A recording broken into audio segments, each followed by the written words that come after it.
Hey everybody, I am for iLearn's 21 through 40 every once in a while going to record an intro video for some of the iLearns to just help explain how to do them um, and give you guys a little bit of background information if I feel like you need it. I hope you guys are all doing well and staying socially distanced and staying healthy.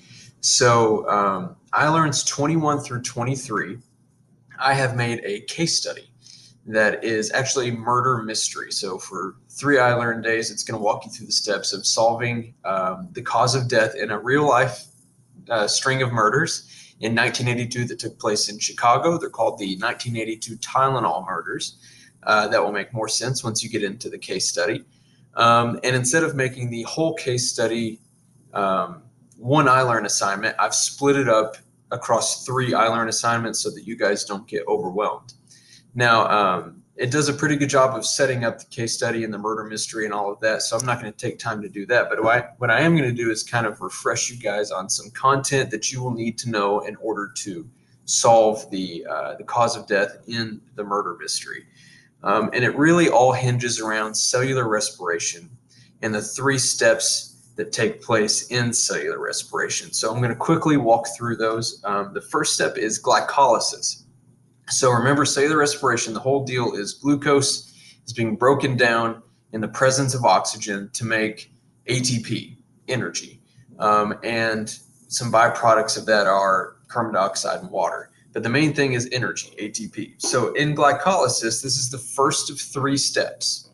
And this step actually takes place outside of the mitochondria. Glucose, which has 6 carbons, is basically split in half during this step into 2 smaller molecules, each with 3 carbons, and those molecules are called pyruvate or pyruvic acid, depending on what you read. I believe the case study references them as pyruvate.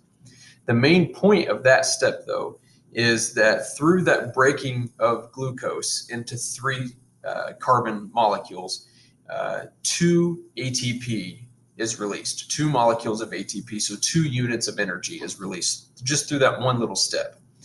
Now, if there is oxygen present, meaning if the person is breathing correctly, and there's plenty of plenty of oxygen in the blood, then we can move on to the next step. And this is where those 2 little pyruvate molecules get to go inside of the mitochondria. And the mitochondria then does step 2 of cellular respiration, and this is called the Krebs cycle. This one's kind of weird. From the Krebs cycle, we actually still get 2 ATP released. So overall, step 1 and 2, so far we've got 4 ATP. But the main point of the Krebs cycle is to make these things called electron carriers. Specifically, NADH is the one we're going to focus on. And what its job is to take electrons from these different molecules and take them to what's called the electron transport chain.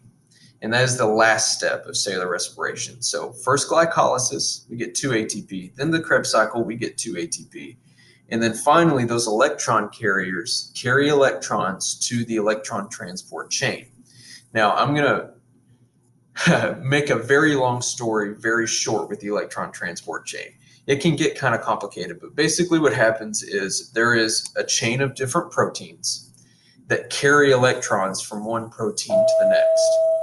It looks like it's time for third period.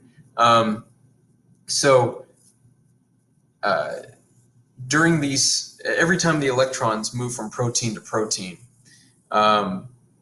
energy is being built up through what's called a concentration gradient. I'm not going to get in the weeds on what that is, but basically what it allows is by the end of it, there is a protein called ATP synthase, and it does kind of what it sounds like it does. It makes ATP.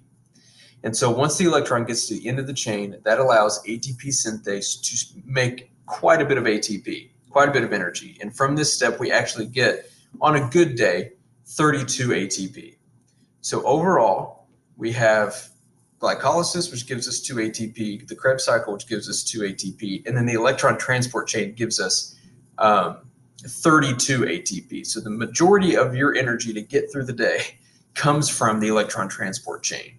So hint, hint, if something were to stop the electron transport chain from working, that would be deadly. All right, so I'm going to leave you guys with that. Good luck.